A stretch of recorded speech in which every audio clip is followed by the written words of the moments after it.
नमस्कार, आप live cities देख रहे हैं। आपके साथ मैं हूं वसीम खान और आप लाइव सिटीज का खास कार्यक्रम देख रहे हैं मुद्दे की बात। आज बात करेंगे तेजस्वी यादव को लेकर। देखिए, तेजस्वी यादव 15 अगस्त के बाद बिहार की यात्रा पर होंगे।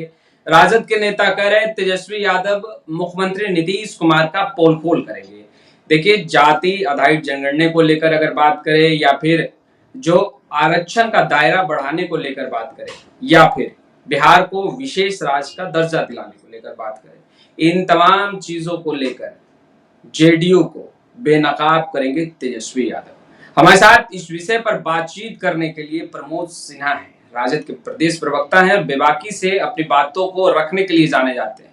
वहीं जेडीयू के युवा नेता प्रदेश प्रवक्ता देखिए अजीत पटेल भी हमारे साथ आज जुड़े हैं। सबसे पहला सवाल और सीधा सवाल प्रमोद सिन्हा जी आपसे ही होगा। तेजस्वी यादव यात्रा पर निकल रहे हैं 15 अगस्त के बाद, यात्रा पर निकलेंगे, कहां जाएंगे और पोल खोल की बात आप लोग कर रहे हैं। किस चीजों को लेकर आप लोग पोल खोल करने जा रहे हैं? देखिए वसीम जी, सबसे पहले हम आपको 2020 लेकर के चलना चाहेंगे। थोड़ा सा ये हाँ। बतला दें, 2020 का जो चुनाव था, बिहार विधानसभा का चुनाव, उसमें हमारे नेता आदरणीय तेजस्वी प्रसाद यादव जी ने जो ज्वलंत मुद्दे थे राज्य के, उन ज्वलंत मुद्दों को लेकर के, खास करके जो बेरोजगारी जो बहुत बड़ी समस्या है, और सरकार में 4.5 लाख रिक्त पद पड़े हुए थे जो लंबे अवधि से बिहार में एनडीए की सरकार थी, और वो तमाम पदों को वैकेंसी जो है वो निकाल नहीं पा रही थी, सरकारी नियुक्ति नहीं कर पा रही थी। तो हमारे नेता अच्छा। आदरणीय तेजस्वी प्रसाद यादव जी ने उस समय घोषणा किया था कि यदि हमारी सरकार बनी तो हम 10 लाख सरकारी नौकरी देंगे।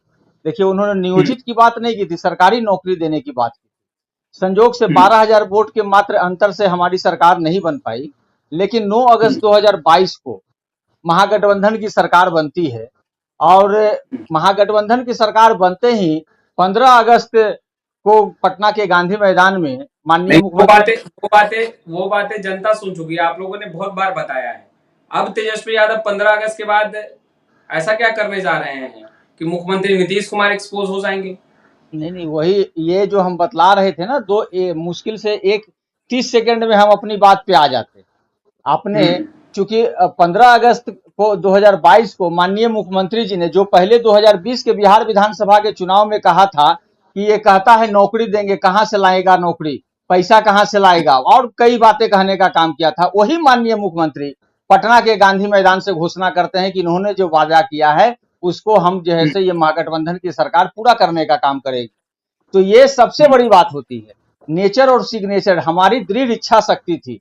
जो बिहार में जो शून्य पड़ी नियुक्तियां थी, मतलब कि नियुक्ति नहीं हो पा रही थी, तो उन तमाम चीजों को, जो बेरोजगारी को लेकर के हमने कहा कि हमारे नेता ने उस समय गया था, तो बेरोजगारी आज भी एक बड़ी समस्या है। चाहे केंद्र के स्तर पर देख लीजिए, चाहे बिहार के स्तर पर देख लीजिए। 6-7 महीने हो गए महागठबंधन की सरकार से अलग हुए, एनडीए की सरकार बन गई, और देखिए इस समय जो है ज्वलंत कितने मुद्दे हैं। अपराध की घटनाओं में लगातार वृद्धि हो रही है। दिन दहाड़े राजधानी पटना की बात कर लीजिए तो गोलियों की तरह सुनाई पड़ती है। आप एक पखवाड़े के भीतर लगातार जो है दर्जनों पुल गिर करके ध्वस्त हो जाते हैं, भरभरा जाते हैं, ताश के पत्तों की तरह बिखर जा रहे हैं। ये बिहार एकमात्र ऐसा स्टेट है। इसके अलावा जो अन्य मुद्दे हैं, आप देखिए लगातार, चाहे जनता दल यूनाइटेड की बात करें, राष्ट्रीय जनता दल की बात करें, या 2014 में भारतीय जनता पार्टी ने भी कमिटमेंट किया था कि बिहार को हम विशेष पैकेज देंगे, बिहार राज्य का दर्जा देंगे।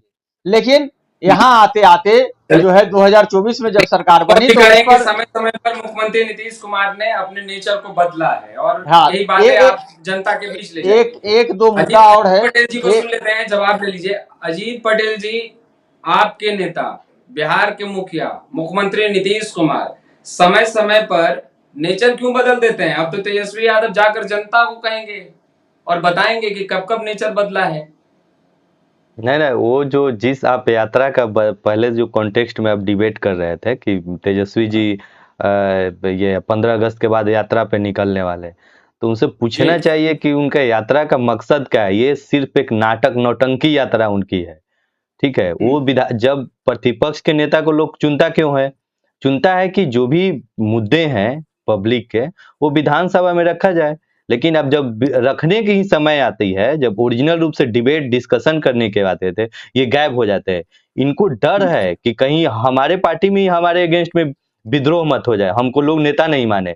तो अब ये जो है सगुफा छोड़े हैं कि जो आरक्षण का जो मुद्दा है सुप्रीम कोर्ट में जो अभी विचाराधीन है, तो अब वो सगुफा छोड़ेंगे ताकि रोटी सेकेंगे और हमारी जो आपकी पॉलिटिकल जो आइडेंटिटी थोड़ी मोड़ी अभी बची है वो जिंदा रखे, और उनका कोई मकसद नहीं है।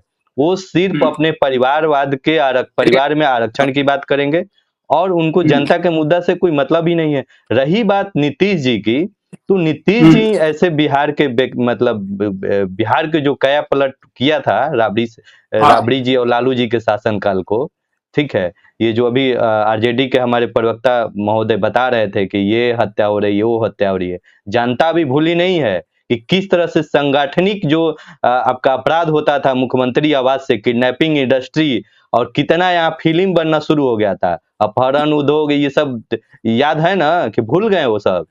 तो वो सब चीजें पब्लिक में कहाँ जाएंगे, ये वो सब पब्लिक तो बताएंगे नहीं। एक सेकंड बता रहे, नीतीश जी ऐसा आदमी है कि जितने भी आरक्षण ये है आपका है, अगर नहीं उनमें दृढ़ शिक्षा रखती तो क्या जातिगत सर्वे होता? नहीं होता। इनसे पूछना चाहिए तेजस्वी यादव से कि जहां कांग्रेस की सरकार है इंडिया अलायंस की, क्यों नहीं वहां पे बोल रहे हैं कि वहां जातिगत सर्वे हो? उस समय तो मुंह दही जम जा रहा है मुंह में। तो इनको देखना चाहिए कि ये राजनीतिक रोटी सकते हैं, और नीतीश जी वही कुछ बोलते नहीं है, करते हैं। महिलाओं के आरक्षण 35% किसने दिया? सुन लीजिए, आपने पंचायती राज में आरक्षण किसने दिया? सारा आरक्षण तो नीतीश जी दे रहे हैं। उस पर भी आप सुनिए, जवाब देने के लिए रहेगा तब ना। आप सुनिए, अरे सुनिएगा, धैर्य रख करके सुनिए। जवाब तो 1990 से हम देने का काम करेंगे। 1990 में ही राबड़ी जी दिए थे, राबड़ी जी ही तो आपके आरक्षण का प्रावधान अरे तो आप जो बोल रहे हैं, सुन लिया जाए। हाँ प्रमोद जी बोलिए। वसीम भाई हमसे काउंटर प्रश्न कर लेंगे, जहां उनको लगेगा वो काउंटर कर लीजिएगा वसीम जी। आप देखिए, आप बोलिए। देखिए, ये 2005 की बात करने लगे और काया पलट की बात करने लगे, तो 1990 में जब हमारे नेता आदरणीय लालू प्रसाद यादव जी बिहार के मुख्यमंत्री बने थे, उस समय बिहार की स्थिति क्या थी? हम बहुत शॉर्ट में कहना चाहते हैं, इसलिए जल्दी में आपको बतलाते हैं। जो बिहार का जो सरप्लस बजट देने का काम किया, आजादी के बाद हमेशा घाटा का बजट होता था, उसको आदरणीय राबड़ी देवी जी ने सरप्लस बजट देने का काम किया। और जो ये जिसकी बात कर रहे हैं नरसंहार की, तो 70 के दशक से जो शुरू हुआ नरसंहार, राबड़ी देवी जी के जो द्वितीय कार्यकाल था, वो पूर्ण रूप से शून्य स्थिति पे आ गया था। और सुन लीजिए, ये कह रहे हैं कि 2005 के बाद मैंने काया पलट किया, तो काया पलट का श्रेय किसको जाना चाहिए ये समझिए वसीम जी। 2004 तक जो है केंद्र में एनडीए की सरकार थी, अटल बिहारी वाजपेयी जी माननीय प्रधानमंत्री थे, वहां से यूपीए 1 की सरकार बनती है, और प्रधानमंत्री जब यूपीए 1 की सरकार बनती है, उसके पहले मात्र बिहार को 25,000 करोड़ रुपया मिलता था केंद्र सरकार से। लेकिन जैसे ही यूपीए 1 की सरकार बनी, तो 1.5 लाख करोड़ रुपया पहले साल की मैं बात कर रहा हूं, 2005 की बात, मिला केंद्र सरकार से। और उस समय हमारे नेता आदरणीय लालू प्रसाद यादव जी रेल मंत्री थे, रघुवंश बाबू ग्रामीण विकास मंत्री थे। रेल मंत्री रहते हुए उन्होंने बिहार को 4 बड़े कारखाने देने का काम किया, और रघुवंश बाबू ने जो 1000 की आबादी वाले गांव की बसावट थी, वहां तक पहुंच पथ पहुंचाने का काम किया, एसएच को एनएच में कन्वर्ट करने का काम किया, प्रधानमंत्री गरम सड़क योजना, मनरेगा, काम के बदले अनाज, सर्व शिक्षा अभियान, राष्ट्रीय ग्रामीण स्वास्थ्य मिशन, राजीव गांधी ग्रामीण विद्युतीकरण योजना, और तुरंत ग्रामीण तो केंद्र सरकार ने दिया। चला, हाँ उस पर भी आ रहे हैं, उस पर भी आ रहे हैं, उस पर भी आ रहे हैं, उस पर भी आ रहे हैं, तुरंत ग्रामीण जलापूर्ति योजना। सुनिए ना बात को, अब फिर बीच में बोल रहे हैं आप, पहले सुन लीजिए पूरी बात को, फिर पूछिएगा, फिर जवाब देंगे।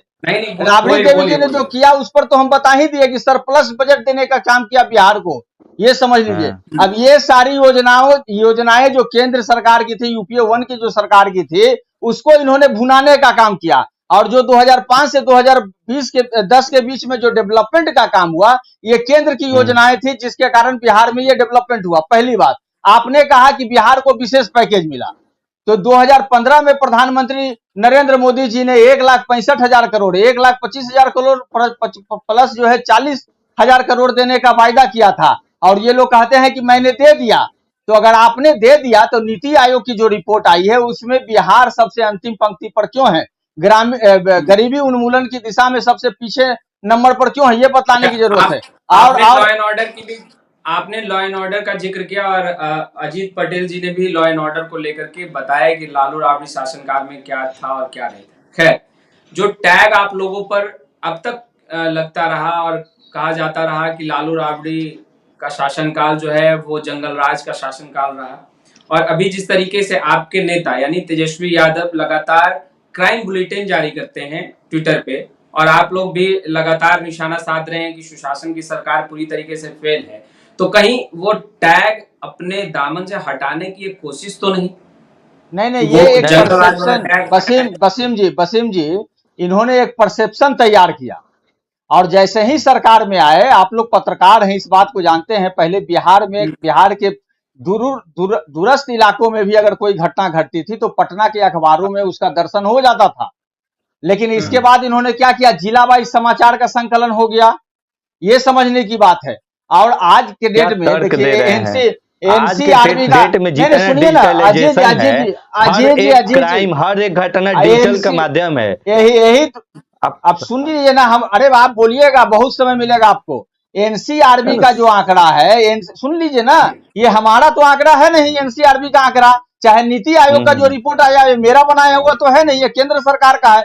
सरकार में आप वहां शामिल हैं, ये तो वहीं बतलाने तो का हम काम। कर तो रहे, एनसी जंगल राज हम एनसी नहीं बोले थे, वो नहीं हाईकोर्ट का एनसी, टिप्पणी था। अरे तो हाईकोर्ट की टिप्पणी था। 2018 में, सुन लीजिए, हाँ इसका भी जवाब देते हैं। 2018 में जब मुजफ्फरपुर बालिका गृह कांड हुआ था, उस समय माननीय उच्चतम न्यायालय में ने क्या कहने का काम किया था, और सुन लीजिए, केस को यहां से जो है दिल्ली शिफ्ट कर दिया गया था।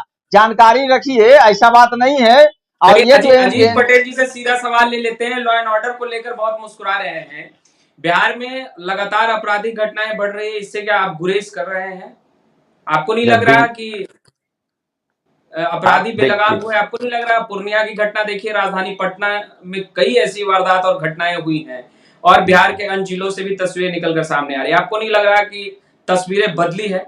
और क्या इसे आप सुशासन कहेंगे? बिल्कुल कहेंगे, हमको कहने की जरूरत नहीं है, जनता का शासन और जनता ही कहती है सुशासन है। सबसे पहले तो प्रमोद जी अभी विधायक क्यों कह रहे हैं?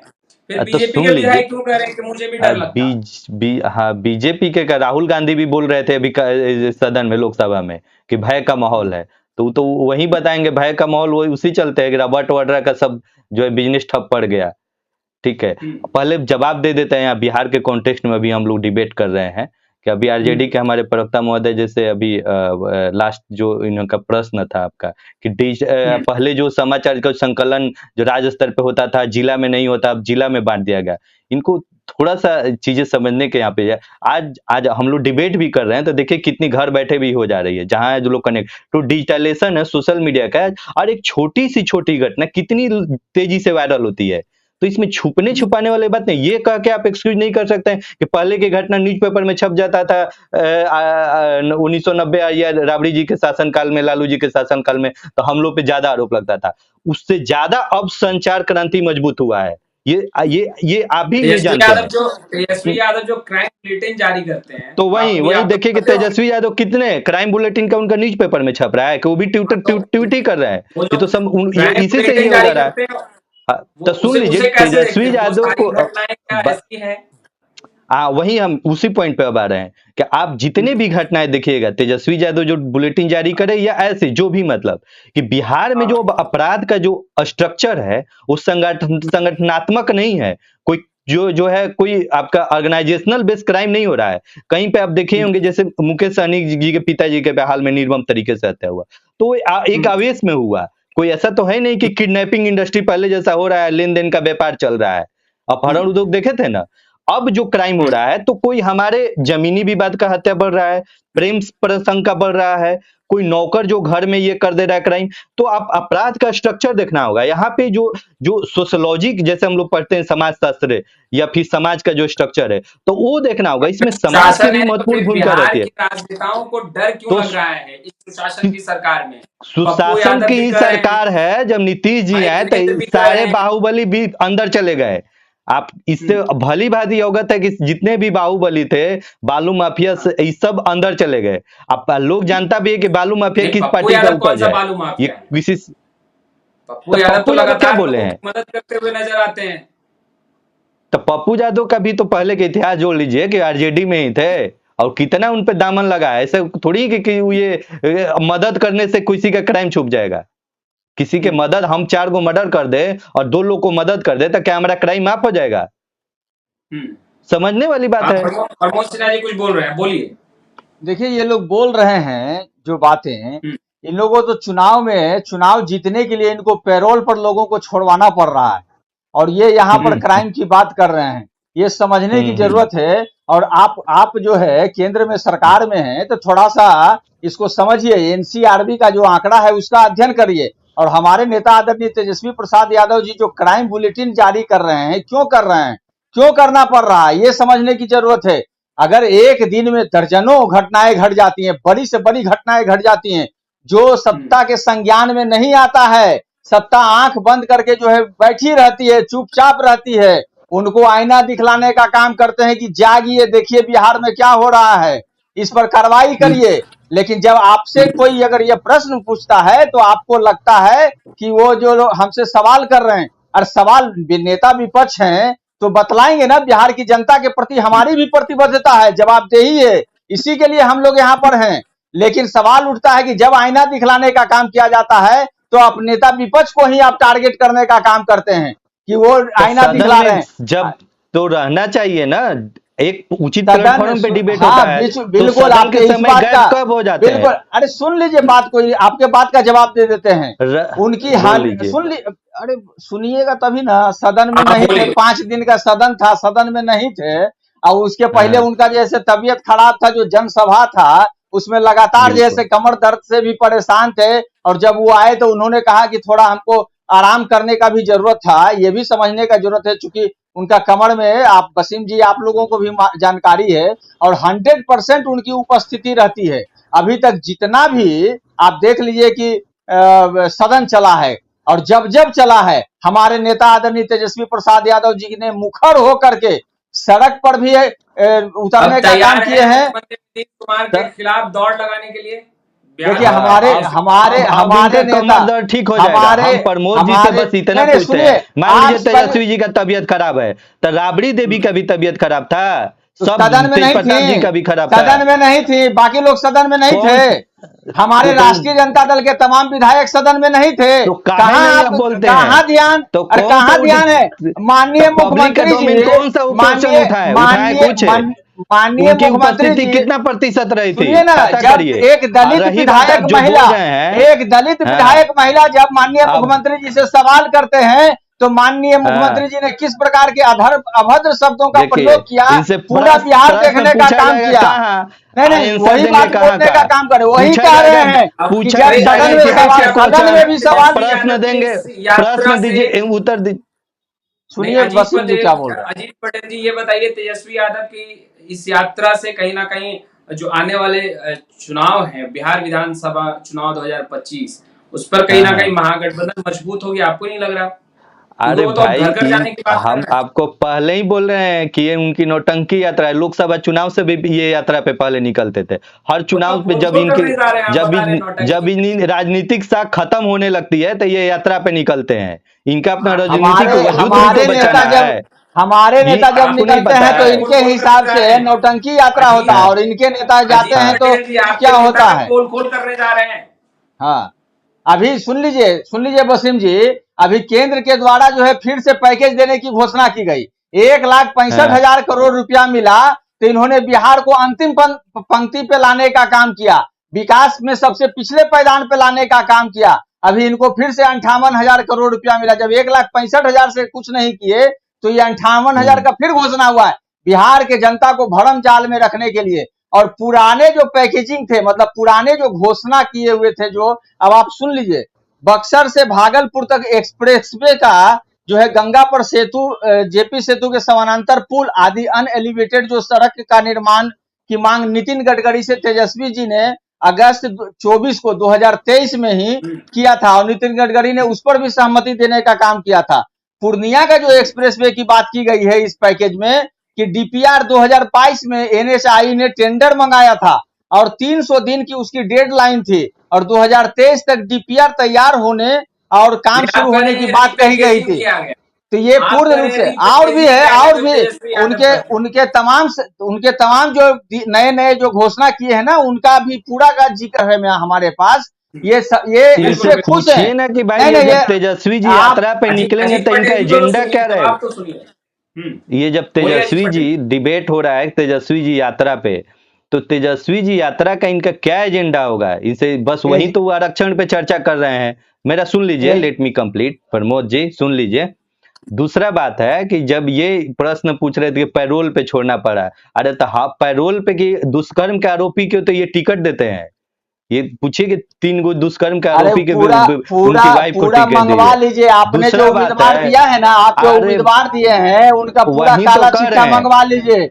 एक डिबेट कम पड़ आप। जाएगा उस पर, ये सब समझ काला लीजिए। चीठा तो जो लोग भरे हमारे हुए हैं आपके जो यहाँ। लोग हमारे यहाँ सब होते काला चीठा हैं, तो भरे हुए नहीं हैं नहीं, आपके यहाँ। हमारे यहाँ जब होते हैं तो वो और क्रिमिनल होते हैं, और आपके यहाँ जब हाँ, जाते हैं तो दूध के धुले और गंगा जल से, चूंकि संगत का असर है ना, कमल तो छाप साबुन कोर्ट से को उनको भी नहला लेते हैं। नहीं नहीं, उनको तो भी नहला करके साफ कर दिया अरुण जाता यादव है। के बारे में कोर्ट बोला था। हम लोग कौन लोग पार्टी का अरे तो बयान है कि कोर्ट आप ही जो बोला बात है? बोल रहे हैं, मतलब नहीं कोर्ट नहीं, जिसको दोषी दे दिया, आप फिर भी आप उसका डिफेंड कर रहे हैं, ये तो शर्म अरे होने की डिफेंड बात है। डिफेंड आप वैसे दुष्कर्म के लोगों को आरोपी को आपने टिकट दे नहीं रहे नहीं, हैं भाई। आपने चलिए चुनाव जितवाने आए? के लिए पैरोल पर छोड़ने का काम किया। और सुन लीजिए, जो चलिए अब तेजस्वी दूसरी जी बात जब है यात्रा पर कि जा रहे, तेजस्वी सुन जी लीजिए बात के को। यात्रा पे 15 जा पहले अगस्त रहे के बाद हैं यात्रा हाँ तो हाँ, होनी उनसे है। पूछना 15 चाहिए। अगस्त के बाद यात्रा होनी है और सवाल साफ था कि क्या हम्म। तेजस्वी यादव मुख्यमंत्री नीतीश कुमार के खिलाफ बस मोर्चा बस खोलेंगे। वसीम जी और एक लाइन मुख्यमंत्री में जवाब नीतीश दे कुमार दे। हाँ, कहते वसीम अब जी सुन नहीं है। लीजिए मेरा एक नहीं नहीं, हमसे एक लाइन क्वेश्चन में पूछे, जवाब, नहीं नहीं, सुन लिए हमसे आप। आंसर इसका ले लेते हैं। एक लाइन में जवाब दे देते हैं, उसके बाद आप बोल लीजिएगा। अब एक लाइन में हमारे आप जवाब दीजिए और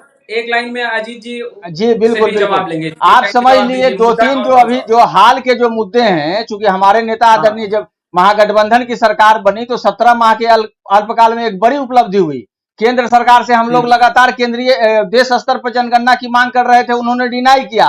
तब बिहार सरकार ने अपने खर्चे के पर कराया, आरक्षण का दायरा बढ़ाया गया, और उस आरक्षण के दायरा जो बढ़ाया गया उसको 9वीं अनुसूची में शामिल करने के लिए हमारे नेता लगातार मांग करते रहे। बजाबते प्रस्ताव यहाँ बिहार कैबिनेट से पास करके वहां भेजने का काम किया गया, अनसुना कर दिया, और इसका रिजल्ट हुआ कि पटना हाईकोर्ट ने उसको रद्द कर दिया गया। तो ये एक बहुत बड़ा सवाल है कि इनकी मंशा क्या है, इनकी नीयत क्या है, ये चलिए बतलाने अब की चलिए नियत जरूरत है। देख लीजिए। और जो हाँ, आप नियत अब और नियत मंशा क्या है देख अजीत लीजिए। विशेष पटेल राज्य स्पष्ट के सुनिए। मुद्दे प्रमोद पर, जी नियत विशेष देख राज्य लीजिए, नियत नियत देख और लीजिए। मंशा विशेष अरे राज्य के नियत मुद्दे सुन लीजिए, पर मंशा ये भी लोग सुन पीछे लीजिए। हट गए हैं। नियत मंशा नियत और सुन मंशा लीजिए। क्या है अजीत पटेल हाँ बात सुन कीजिए। लीजिए, देखिए नियत मंशा साफ एकदम नीतीश जी के है, आपके जैसा वो क्रेडिट चोर नहीं है। ये जब जब सरकार नहीं थे नहीं, क्रेडिट महागठबंधन चोर के, की तब बात नहीं है। और फिर मैंने पहले कह दिया, बीच में नहीं नहीं, इंटरप्ट एकदम नहीं आप करिए। ऐसा शब्द का बीच में प्रयोग करिएगा वसीम तो जी इनको आप बोलिए ऐसा आप इंटरप्ट नहीं बोले करने के लिए। क्रेडिट चोर। समझ लिए? तब माननीय पहले 15 शब्दों अगस्त की को गरिमा क्यों को घोषणा समझते किए हुए ठीक है। बीच में मुख्यमंत्री जी? ठीक इंटरप्ट है, ही नहीं अजीत करिए। पटेल जी अब बोल रहे हैं। हाँ देखिए ये है नीतीश जी की नीति, और नीति ही है कि जो भी आरक्षण में आपका वैधानिक चुनौती आया, हाईकोर्ट ने फिर जातिगत सर्वे पे भी रोक लगाया था, फिर कोर्ट गए, बिहार सरकार ने जो है उस डिसीजन के बिहार सरकार के फेवर में डिसीजन आया, और जातिगत सर्वे बिहार सरकार अपने खर्चे पे किया, और उसके बाद 65% आरक्षण जो लागू हुआ सुप्रीम कोर्ट में है। जैसे ही रिजेक्ट हाई कोर्ट ने किया, हम लोग तुरंत सुप्रीम कोर्ट में अपील किया, और जो कि मामला जो है अभी विचाराधीन है, और सुप्रीम कोर्ट ने क्या बोला है, लीव अरेंज वर्ड यूज किया है कि एक महत्वपूर्ण जो है ये आपका डिसीजन है, इसको हम सितंबर में इसको आराम से सुनेंगे, तब इसके बाद देंगे फैसला। तो हम लोग तो इसके पीछे एकदम लगे हुए हैं, बिहार सरकार नीतीश जी लगी हुई है। आप देखिए कि जितने भी बिहार में महिलाओं को उत्थान के लिए या अति पिछड़े या पंचायती राज में आरक्षण कौन दिया? महिलाओं को 35% आरक्षण कौन दिया? पंचायती राज उसके में पहले आरक्षण कौन दिया? 33% सब तो आरक्षण कौन नीतीश जी दिया ने था? दिया। सुन उसके लीजिए पहले भी आरक्षण 33% तक आपका आरक्षण मिला था। उसके तो वही पहले तो भी हम कह रहे हैं। 33% आरक्षण मिला था, उसको तो आप बढ़ा। राबड़ी जी हाँ और तो लालू वही, जी से उसको पूछना भी आप चाहिए कि वो समझिए अपने ना। शासनकाल में अरे कर उसको भी क्या दिए समझने थे? का काम चलिए ये कीजिए। तो दूसरे के काम चलिए को भी वक्त अपना बहुत कम गिनाने है, में तुले हुए वक्त हैं, लेकिन बहुत कम जनता है। समझती है। बिल्कुल बिल्कुल जनता समझती है। और देखने वाली बात ये होगी कि तेजस्वी यादव जब 15 अगस्त के बाद यात्रा पर होंगे तो किस तरीके से जनता का साथ तेजस्वी यादव को मिलेगा, और एनडीए की तरफ से किस तरीके से बयानबाजियों का बौछार भी होगा, किस तरीके से मुख्यमंत्री नीतीश कुमार तेजस्वी यादव का जवाब देंगे। खैर इस वीडियो में इतना ही। आप दोनों ही का बहुत बहुत शुक्रिया लाइव सिटी से जुड़ने के लिए। अब तक आपने हमारे चैनल को सब्सक्राइब नहीं किया है, तुरंत सब्सक्राइब कर लें। आपका बहुत बहुत शुक्रिया।